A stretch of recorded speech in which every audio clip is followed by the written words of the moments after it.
1947 में भारत आज़ाद हो गया। भारत आज़ाद हो गया।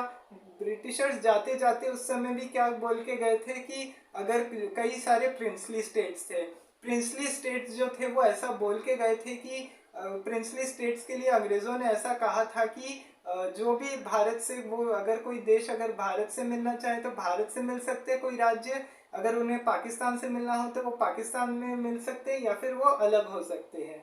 3 शर्तें रखी गई थी। अब भोपाल ने उस समय आज़ाद रहने का फैसला किया। हालांकि कई ऐसी रियासतें थी जो भारत के साथ मिलने के लिए राजी हो गई थी और जिनको लेके आना पड़ा था, उनको समझा बुझा के, या कई जगहों पे सैन्य कार्रवाई करनी पड़ी थी। तो ऐसे करके कुछ चीज़ें हुई। सरदार पटेल ने इसमें काफ़ी अपना महत्वपूर्ण योगदान भी दिया। अब जब 15 अगस्त 1947 को भोपाल में भारत को आज़ादी मिली, तो भोपाल के लोगों को ऐसा लग ही नहीं रहा था कि वो आज़ाद हो गए, क्योंकि भोपाल में भारत का झंडा फहराया नहीं गया था।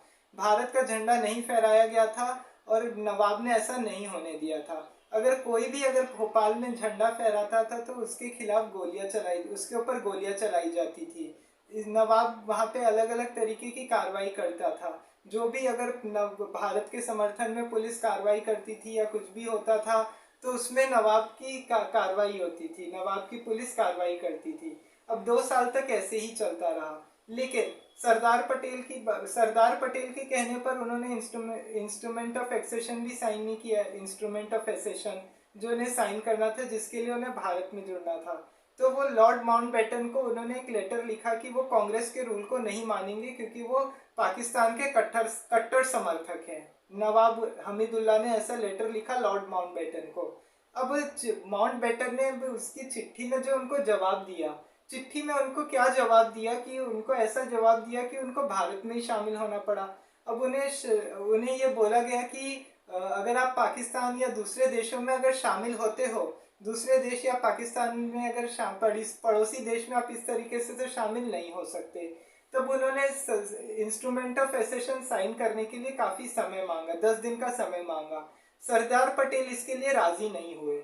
सरदार पटेल जब इस बात के लिए राज़ी नहीं हुए तो उसके बाद क्या हुआ कि लॉर्ड माउंटबेटन ने बीच का रास्ता निकाला और उन्हें दस्तखत करने को बोला कि इंस्ट्रूमेंट ऑफ एसेशन साइन कर दो बस भारत में मिलने के लिए, बाकी चीज़ों पे साइन करने के लिए टाइम ले लो। उनसे ऐसा बोल के साइन करवा लिया।